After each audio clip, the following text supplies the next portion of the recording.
Kita akan bahas tuntas pemahaman umum SBMPTN 2022. Halo guys, kembali lagi di Ruang Info Edu, channelnya pendidikan dan informasi dunia pendidikan. Seperti yang kita tahu, LTMPT memberikan syarat bagi pendaftar SBMPTN untuk mengikuti UTBK. Jadi nilai UTBK itu akan digunakan untuk mendaftar di SBMPTN. Adapun materi dari ujian UTBK ini yaitu 1 TPS, 2 bahasa Inggris, dan 3 TKA Saintek dan Soshum.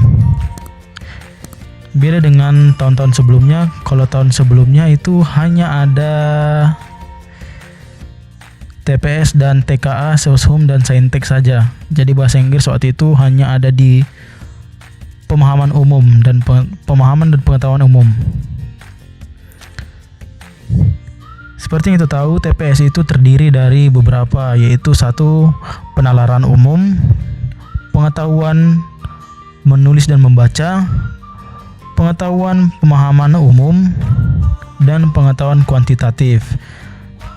Tetapi di sini kita akan membahas tuntas pemahaman umum SBMPTN 2022.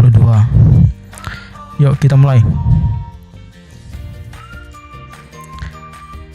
Ada beberapa hal yang diuji dalam tes ini, yaitu mengetahui arti-arti sebuah kata dan perbedaannya berdasarkan konteks penggunaan. 2. Memahami struktur dan organisasi dari sebuah bacaan. 3. Memahami informasi baik yang tersurat dan tersirat.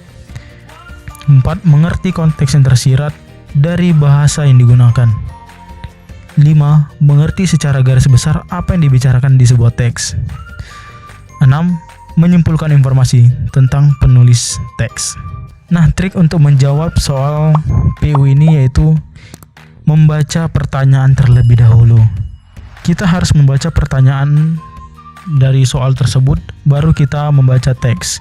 Karena di soal PU biasanya memberikan soal bacaan itu yang panjang-panjang. Jadi kita akan dapat menghabiskan waktu jika kita membaca teks bacaan itu baru kemudian ke soal. Jadi lebih baik kita melihat soalnya dulu, kemudian kita pahami apa yang dicari di soal, kemudian kita lihat di teks bacaan bagian mana yang pentingnya, sehingga kita dapat menyingkatkan waktu kita untuk mengerjakan tes soal yang lainnya. Oke, kita lanjut. Nah, di sini soal nomor 1 yaitu bacalah teks berikut untuk menjawab soal di bawah ini. Nah, di sini itu panjang. Ada 1, 2, 3, 4 paragraf. Jika kita baca terlebih dahulu, ini akan sangat memboroskan waktu kita dan sangat membuat waktu kita terpotong cepat gitu untuk tes-tes soal yang lainnya. Karena belum tentu soal yang kita lihat di sini lebih mudah dari soal sebelumnya atau lebih susah dari sebelumnya. Pasti akan ada soal berikutnya yang dapat kita kerjakan terlebih dahulu sebelum soal ini yang panjang yang belum kita ketahui gitu. Oke, kita lanjut ke soalnya. Kalimat yang semakna dengan kata menciptakan dalam kalimat 10 adalah: A. Tuhan menciptakan segala sesuatu yang ada di bumi dan di langit tanpa perantara. B. Ebit GAD banyak menciptakan lagu bertema cinta, alam, dan kehidupan sosial. C. Konon Bandung Bondowoso mampu menciptakan candi Prambanan dalam semalam. D. Semua orang berharap agar bencana yang telah terjadi bisa menciptakan suasana saling mengasihi antar sesama. E. Inyoman Jokot menciptakan patung-patung yang seolah mampu memberi nafas baru pada dunia seni 3 dimensi di Bali. Maka kita harus mengecek yang ada kata menciptakan pada kalimat 10 di teks bacaan nomor 1. Kita lihat. Ketimpangan ekosistem laut akibat eksploitasi besar-besaran terhadap terumbu karang dan ikan laut, serta penambangan pasir tur menciptakan efek buruk dari abrasi. Nah, kita terfokus pada kata menciptakan di sini. Di sini dikatakan serta penambangan pasir turut menciptakan efek buruk. Berarti dia menciptakan sesuatu efek yang baru, menciptakan sesuatu suasana yang baru gitu. yaitu apa? Efek baru dari abrasi tadi. Itu dia yang diciptakan dari penambangan pasir dan eksploitasi besar-besaran itu. Dalam KBBI, kata menciptakan memiliki 4 arti, yaitu sebagai berikut. 1. Menjadikan sesuatu yang baru tidak dengan bahan. 2. Membuat atau mengadakan sesuatu dengan kekuatan batin. 3. Membuat atau mengadakan sesuatu yang baru sebelum pernah ada, luar biasa, lain daripada yang lain. 4. Membuat suatu hasil kesenian seperti mengharang lagu, memahat patung, dan mengubah. Makna kata menciptakan pada kalimat 10 sesuai dengan makna ketiga, yaitu membuat atau mengadakan sesuatu yang baru. Makna menciptakan tersebut terhadap pula pada kalimat semua orang berharap agar bencana yang telah terjadi bisa menciptakan suasana yang saling mengasihi antar sesama. Di sini kan kata menciptakan itu juga menciptakan sesuatu yang baru, gitu ya kan? Bencana yang telah terjadi bisa menciptakan, berarti membentuk atau mengadakan sesuatu yang baru sebelum dari yang lainnya. Oke, kita lanjut. Kata penghubung yang cocok untuk melengkapi kalimat nomor 6 adalah A. Meskipun, B. Atau, C. Dan, D. Tetapi, E. Namun. Baik, kita ke teks bacaannya.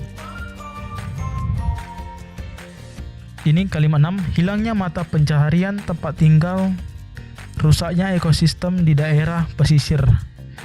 Kita lihat di sini itu ada tanda koma. Mata pencaharian, koma, tempat tinggal, koma, titik-titik, rusaknya ekosistem. Nah, kata penghubung yang tepat untuk di sini itu apa? Jadi mata pencaharian itu dia di sini ada koma, berarti dia menunjukkan kesamarataan atau keselarasan dari dampaknya. Berarti kata penghubung yang cocok di sini yaitu hilangnya mata pencaharian, koma, tempat tinggal, koma, dan rusaknya ekosistem di daerah pesisir menjadi catatan besar yang harus diwaspadai semua pihak. Dan merupakan kata penghubung aditif atau gabungan, merupakan kata penghubung yang berfungsi menghubungkan antara klausa, kalimat, dan paragraf yang memiliki kedudukan yang sama. Seperti yang telah saya jelaskan tadi, dampak dari mata pencaharian, rusaknya ekosistem, dan lain-lainnya itu merupakan suatu dampak yang sama rata, memiliki kedudukan kesamaan. Jadi jawaban yang tepat di sini adalah C. Oke, kita lanjut. Soal nomor 3. Di sini kembali teks bacaan yang panjang. Oke, kita langsung menuju ke soalnya terlebih dahulu, kemudian ke teks bacaannya. Makna kata mengafirmasi pada paragraf pertama teks tersebut adalah A. Mempercayai, B. Menolak, C. Meneguhkan, D. Mengukur, E. Menjelaskan. Kita lihat kata mengafirmasi pada paragraf pertama teks ini, yaitu ada di sini. Mengafirmasi argumen Clairabout. Afirmasi. Di sini dikatakan kalimat sebelumnya, Martin Brunn dari Ruhr University Jerman mengafirmasi argumen. Di sini kalimat mengafirmasi argumen yaitu meneguhkan argumen atau pendapat dari Clairabout. Jadi setelah dia menganalisis 246 kasus erotomania pada 2007 dan menemukannya sebanyak 69,1%, pengidapnya adalah kaum Hawa. Jadi dia meneguhkan pendapat dari Clairabout dengan penelitian yang dia buat itu.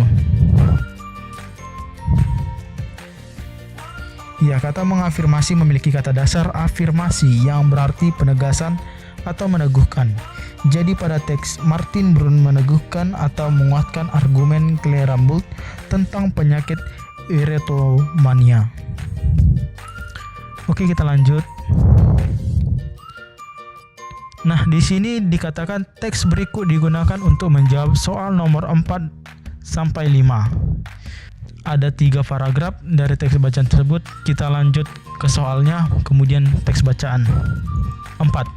Apa gagasan utama paragraf kedua? A. Anggapan pengidap diabetes mengenai nasi dingin. B. Nasi dingin dapat digunakan untuk menurunkan kadar gula darah. C. Pendapat ahli kaitannya dengan nasi dingin baik bagi pengidap diabetes. D.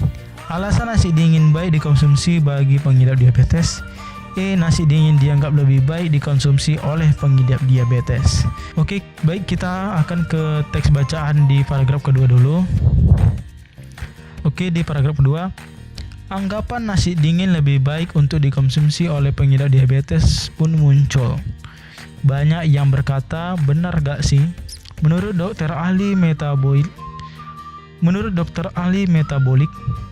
endokrin Dr. Aris Wibudi SPPD KMD yang sekaligus menjabat sebagai PD Perhimpunan Edukasi Diabetes Indonesia. Waktu itu kebetulan penelitian dilakukan dengan menggunakan kentang yang sudah siap dimakan, lalu dimasukkan kulkas, kemudian pada esok hari dipanaskan kembali sehingga kadar gula darahnya lebih rendah. Nah, berarti gagasan utama di situ sudah nampak di kalimat pertama ini dia. Anggapan nasi dingin lebih baik dikonsumsi untuk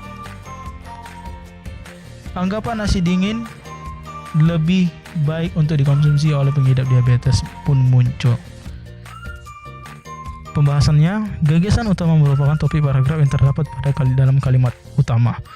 Kalimat utama paragraf kedua pada teks di atas menginformasikan bahwa nasi dingin dianggap lebih baik dikonsumsi oleh pengidap diabetes. Oke, jadi jawaban dari sini kita temukan yaitu E. Kemudian soal nomor 5. Pertanyaan manakah yang jawabannya tidak ditemukan dalam teks tersebut? A. Apakah nasi dapat dikonsumsi bagi pengidap diabetes? B. Bagaimanakah hasil penelitian terhadap nasi dingin? C. Apakah nasi dingin memiliki kesamaan dengan kentang? D. Mengapa nasi dingin lebih baik dikonsumsi bagi pengidap diabetes? E. Siapakah yang meneliti kentang sebagai makanan yang lebih baik untuk dikonsumsi pengidap diabetes? Di sini berarti kita harus membaca seluruh teks bacaan untuk mendapatkan hasil dari sini. Kita harus memahami dari seluruh teks ini untuk mendapatkan soal nomor 5. Kita hanya perlu mencari gagasan utamanya saja. Gagasan utama nomor 2 paragraf kedua tadi sudah dapat. Kemudian kita cari gagasan saja. Kita tidak perlu membaca seluruh teks. Kita hanya perlu membaca gagasan dari awal kalimat atau tengahnya aja, yang penting saja. Pembahasan, jawaban dari pertanyaan, apakah nasi dingin memiliki kesamaan dengan kentang? Dapat diterima dalam teks. Jawabannya ada pada paragraf ketiga dalam kalimat 8. Yaitu belum ada penelitian yang nasi akan tetapi apakah bisa disamakan? Belum tentu. Kalau kentang sudah ada penelitiannya, tetapi kalau makanannya tetap banyak yang tetap naik, kata Dr. Aris. Nah, di situ berarti telah didapatkan jawaban yaitu C. Apakah nasi dingin memiliki kesamaan dengan kentang? Oke, sekian yang dapat saya sampaikan tentang pembahasan tuntas tentang pengetahuan pemahaman umum. Jangan lupa klik subscribe, like, dan share teman-teman kalian supaya channel ini semakin berkembang. Terima kasih.